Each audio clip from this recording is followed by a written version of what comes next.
All right. G'day everyone, and welcome to the Building the Church as a Family podcast. I'm James. I'm here with Gary, author of Building the Church as a Family book. Fantastic book, Gary. Well done. Thanks, James. So, for those watching, or listening to this podcast who may not know you, do you want to just maybe just share just a little bit about your background and maybe just your family? We'll kick it off there. How far back? As far back as you want, but I'll give you a minute or two to do that. Right, yeah, I understand. Yeah, well, I mean, obviously, I was born in Zimbabwe, so and I schooled in South Africa. We moved to South Africa when I was a kid, so I'm a South African accent, obviously. But I've lived in Australia longer than I've lived in Africa. Yeah. Well, longer than I lived in South Africa anyway. It's 29 years this year, I think, wow, that I've lived here. But yeah, so the reason why that's significant is, I was always a believer at some level. We grew up in the Anglican. That was my folks. They were Anglicans, so Church of England, and but it was pretty boring kind of as a kid. Do we have to go to church, Mum? And then at the age of 17, I got swept up into the Pentecostal movement, which really was just revival. When I say revival, was raw power, So like healings. And incredible healings. So we get, we would witness at least 100 healings a Sunday. A meeting. Yeah. We would go to multiple meetings because just was unbelievable what's going on. So I was part of a church that grew from 150 to 5,000. Wow. In 18 months. Wow. And that was happening everywhere. Just a huge revival. So that was in the 80s, early 80s. Yeah. And so obviously that shaped me, So I was always a person that wanted to see kingdom come, revival, God whacking people, all that kind of thing. And and I guess we came to Australia as immigrants to plant a church. Yeah. And in that movement, it was a church planting movement, and really excited. And it was all about signs, wonders, and miracles. Yeah. And but as we kept journeying with that, we recognized that people, they came for signs, wonders, and miracles, but their families weren't working, their marriages weren't working, the kids weren't working, and certainly the tragedy, obviously, is when later on in life, like you're getting into your 40s and 50s, and your children don't go to church, or they're not interested in what you've been labouring for your life, and so it became something that worried me. And then the clincher for me was in 2015, I had a breakdown, which really was just doing way too much. My body packed in. And but the clincher is actually before that, when I had a visitation and the Lord said to me, I will not contend with the business of church anymore. Wow. So that was actually about 18 months before that breakdown. Yeah. And I always thought about all the other church movements. He's talking about them. Didn't realise he's actually talking about me, which I think is normally the case, And so that breakdown was a massive moment for me. Obviously, I've never verbalised everything that went on, because you can't, you can't unpack it. But I just became very frustrated with the methodology of church life. Yeah. And then also my experience inside the green room, let's call it, in the conferences and all that, recognizing that, it really was a money-making machine. I wouldn't say that it was something I became more aware of. Yeah. So I'm thinking, these guys actually want to build ecclesia. Do they really want to see God's kingdom come, or is it just a job? Or is it just a job? Yeah. Yeah. And then keeping the thing moving so we can make money out of it. And it's not, and look, the reality is, everyone at some level is contractual. They have to ever earn a contractual in the way they interact with things, because they need to earn living and all those things. So contractual, by contractual you mean I give you something for something. Yeah. Like we both get some, it's... Yeah, I'll get something out of it. I'm in relationship with you for a benefit for me. Yeah, yeah. And so when I started to think like that, it's actually what God was changing my heart, So you can imagine now I'm in breakdown mode. I'm struggling to have energy. I'm struggling to even be present with people. I'm trying to reconcile what is this all about anyway. Having given most of my life to church, and yeah, so I'm in that place, and so I'm obviously Yeah. I'm zoning in on this Yeah. thing, and I'm recognizing that it's, you're not building anything. Yeah. You're not building Yeah. anything when you're contractual, because really it's about you all the time. Yeah. And so I got very frustrated with the methodology of church. I thought, man, we all sitting in rows, listening to a good message. We're supposed to be worshiping. We're supposed to be doing this thing, but I don't see much change happening. Exactly. So I guess maybe that's a good place for us to delve in a little bit deeper. And like you said, that really significant moment that you had when God said, I'm no longer contending with the church's business sort of model. Yeah. Can you unpack what that actually looks like? Because like you said, oh yeah, that's the guys down the road. Yeah. And then God was like, no, hang on, that's you. Yeah. And so I think a lot of us, like anyone watching this, would say, of course, I don't want to do church's business. Yeah. But what does that actually mean? Like, why is that Yeah. significant? Well, I think it's there's a million things going through here right now, James. I think it's important to understand what parenting looks like, and you probably don't discover that. I think no one discovers that until they're grandparents. Yeah. It's just a lousy thing, but it's just the truth, right? Which means you need the multiple ages being together in community. That's just really important, especially when there's honouring of those relationships, because you recognise, okay, maybe my grandpa is a bit weird, but he's been somewhere, he's done a journey, and so I think for me, coming into grandparenthood or seeing my kids married and moving out of home and all that, it kind of began to all make sense to me. This thing of Jesus building a family. Yeah. I mean, what is a family, right? So when you do church as a business, it's about coming up with goods and services in some form. And it's not so much focused on what are your grandkids going to look like. Yeah. It's not so much focused on what are the kids going to grow into. Because you're not raising children, you're raising parents ultimately, right? So, and it's about, it's about making decisions, or just keeping people out of hell and making decisions, people stay in heaven, all those things. But really, is it? Yeah. Or is it about another conference to get another speaker, to get more money to... So my encounter was, now I was in the building trade for, 9 years in South Africa, was the Lord walked into my bedroom one night and he dropped a plumb line. So when you're building a building, a plumb line, you put this... So basically like a steel cable with a big weight on it, and you can tell whether the building is going straight or not, because as you go up in the building and the plumb line's hanging down, obviously if you're going skew, you can see, right? Yeah. So he held a plumb line, which obviously is my language, because I'm in the building trade, and he said, I'll not contend with the business of church anymore today. And he said within 6 months you'll see change happening. And of course that change happening is all me. So change not happening. I mean, I eventually end up having coming to the end of myself, really. Yeah. Because it's like he wasn't giving me life, I suppose, or something. I don't know, in what I was trying to do. And I recognize that, the greatest legacy we can leave, like for yourself, you've got young kids, the greatest legacy you can leave, or the greatest thrill of your life, when you're watching, let's say in your case, Jed, the oldest son, watching Jed in his marriage, having children, and just watching, and seeing the values, the kingdom values, the godly things you've put into him expressing them in his children. It's just such a thrill. Or just watching your kids making good decisions, kingdom decisions, and somehow I lost that in the whole Pentecostal, getting people saved, getting healings happening. Kind of lost the whole thing, and it doesn't mean that it's not about healings. Yeah, I mean, yesterday, when we got together, we had we saw people getting healed. It's not about that. Yeah. It's not about not having that, but I think the greater prize is having this and I think, connection. I think, like we were talking just before, and you were saying that the introduction to this book really stirred people, because they thought, well, what do you actually think about church and all that? And sometimes when we start talking about church this way, people get, they begin to freak out. Yeah.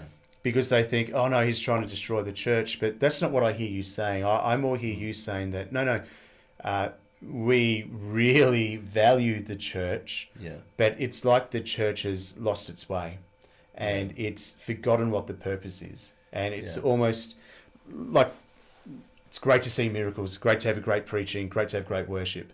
But it's almost like that can sometimes become a performance, or it can become just a religious ritual that doesn't actually impact the way our kids are brought up. Like the way, like, will this experience transform and form us and others into the image of Christ? Yeah.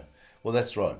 So, I think for me, because that's why I said when you ask me that question, there's a bunch of things going on. I think salvation, salvation is interesting. So salvation, I grew up, salvation is a prayer and salvation is a moment. Yeah. When all through Scripture, I mean, the Greek word sozo is a transformational word, so it's healing. So to me, salvation change. Salvation is this journey it's a journey from malfunctioning into functioning as a person, right? And therefore, for that to take place, true salvation to take place, we need spaces for that. So what spaces do we need? Well, God instituted it. It's family. It's loving relationships, connection, and where I can be myself and I allow myself to be seen, so that I can be transformed. I mean, if I'm pretending, masking up all the time, and not showing you who I really am, there's no way I can have any transformation, and therefore no salvation. You know what I'm saying? It's sort of like, you just make me think, like, when we're raising kids, if you have an absent, if the parents are sort of absent, if they're not around, emotionally or geographically or whatever, but if they're not invested, or if they don't have a good relationship with their kids, someone else or something else will raise them. It could be their peers, it could be the culture, that they're going to be influenced by something. And so we know that if you want to have good kids, you have to be a good parent. Like, you need to be present, you need to be engaged. And that's sort of what I hear you saying. Well, in the church, it's exactly the same. If we want to raise disciples, we actually need to be engaged with people. Yeah. And that's a deeper connection than, I guess, attending a couple of meetings. Yeah, so the church, like, think about, it's like, you've got to know what the why is. What are we actually trying to do? Yeah. I mean, what's God doing with me? So he comes to me, and I would get that visitation, and he's transforming me. So it's highly relational. It's a massive dialogue. It requires an intimate friendship with God. And so how do we role play that? Well, we role play that as parents with our kids. We're teaching them to connect with him that way. And then the vehicle is always going to be family, because it's always been all through Scripture. So then the reason I look at the methodology of the church, I go, well, is the church doing that? And I'm not saying the church, because really the church is the bride of Christ, right? So we love the church. Wherever it meets, fantastic. I'm so glad they're meeting. It's what are we doing in those spaces, and how are we damaging the future generations by what we're teaching them? Is it real? I mean, we're doing stuff. Are we pretending? And our kids know what we like, because they see us at home. I mean, so I think at one level it's even hard to. We say family, building churches as a family, and then we've got to try and define what family is. Because some people, that's why I think I've got a section there where I write about family. I mean, of course, this book is not it's a conversation starter more than anything. It's a book more than a definitive statement of this is how church should be. Because everyone's got different framework when they come to read this. Well, I guess that one of the reasons that I love this book is because it, like you said, it's a conversation starter. But Sarah and I and our kids, we've been travelling alongside you guys for the last eight or so years. And this is and I guess the concepts in this book have really revolutionised our life. And we look around our community and we see it is changing other people's lives because it just gets super real. It gets really it gets to the heart of where things are. Heart of the matter, But one of the things as well, though, is, so we talk about being the church's family. Now, everyone will agree to that. Well, that's right. It's in the Bible, so we agree. People will have it And I've been to church that says, welcome home, as they come into the front foyer. Or, I mean, you can join a business, join a new organisation that, welcome to the family. Yeah. You can go to a restaurant.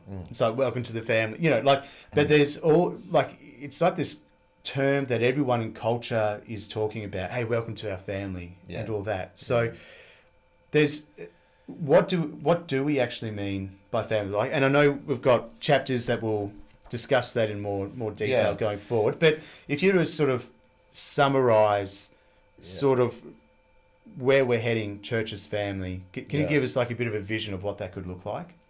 Yeah, I mean, I can. I think, the term family, I mean, Jesus said, who's my brothers and sisters? You my brothers and sisters. You know what I mean? So I think we got to see it like that. We can have mom and dad and their kids, and we call that family. And it is a family. Yeah.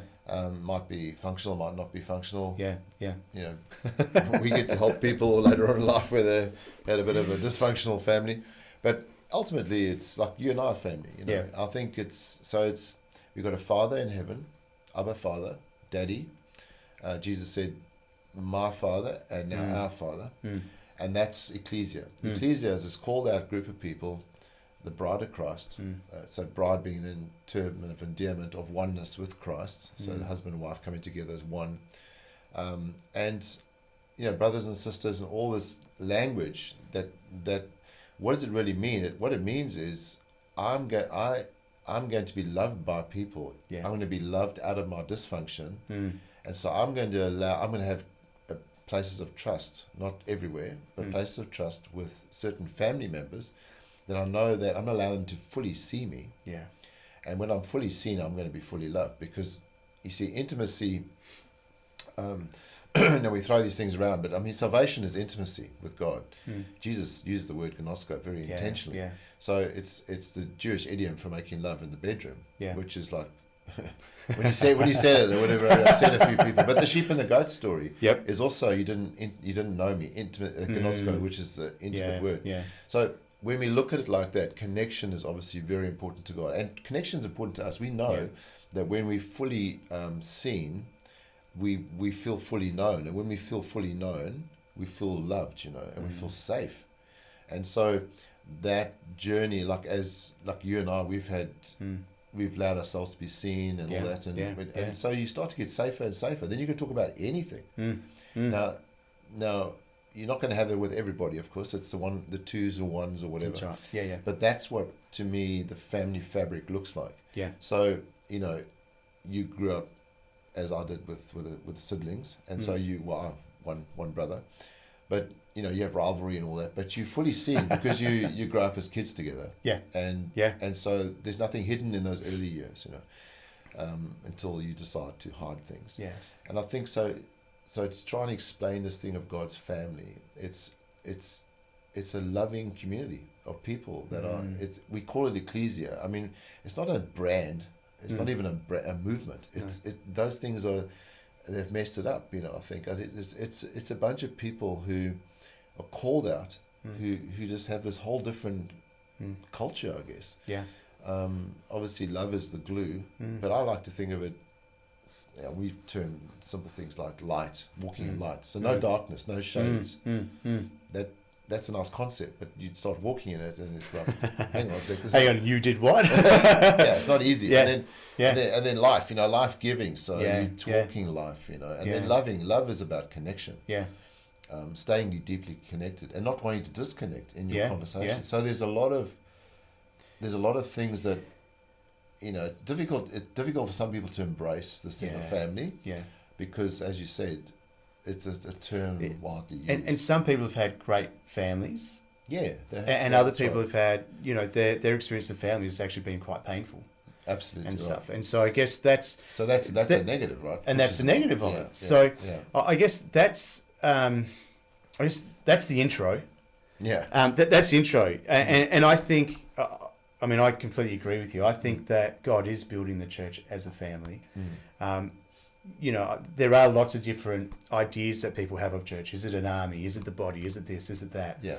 And I really do think family is the key. Well, I think it's the key one. It's interesting you said that, James. So So people have said, there's 10 pictures of the church in Ephesians, the letter in Ephesians letter. I go, no, I can see that. But for me, this is the deal. We are a family. Yeah. Okay? We're a family that behave like a bride. We're intimate with Jesus. Yeah. We're a family that behave like an army. You know, someone picks on you, watch what I do. Yeah. I've got something to say. Yeah. So we're a family that behave like a body. Yeah. You know, and I think it's the primary thing is this family of God in the earth, this ecclesia, that behaves like all. So it's just metaphoric language. But it's been explaining something. It's been there right from the beginning. Like you see it in Genesis. Genesis 1, it's right there. Yeah. You see it in, when Abram, when God makes his covenant with Abram. Yeah. And it's, I'm going to bless your family and your family will bless the world. And then, like you mentioned before, Jesus calling everyone his brother and sisters. And then, I've always been taken back by all the discipleship language, in once you get out of the Gospels, all the discipleship language and church language, it's all family dynamics. Totally. So, all right. So, that's introduction. We're gonna go through every chapter of this book. In the upcoming podcasts. So thanks for your time today, Gary. No problem. And thanks for listening, everyone. And we'll be back shortly with our next episode. Yeah. Thanks. Okay. Awesome. Thank you, and well done on making it to the end of this podcast. This book and these podcasts really are conversation starters, so we would love to encourage you to continue the conversation. Here's a couple of ways you can do that. Number one, download your free copy of Building the Church as a Family at friendsfirst.com.au. That's right, completely free at friendsfirst.com.au. The second way, check out the conversation starters in the show notes. Maybe you can go over there with a friend, your spouse, or your home group. And number three, we're going to be uploading an episode for every chapter in the book. So why not like and subscribe so you don't miss out? Okay, that's it for this week. Thanks for tuning in, and we'll meet you again on the next episode.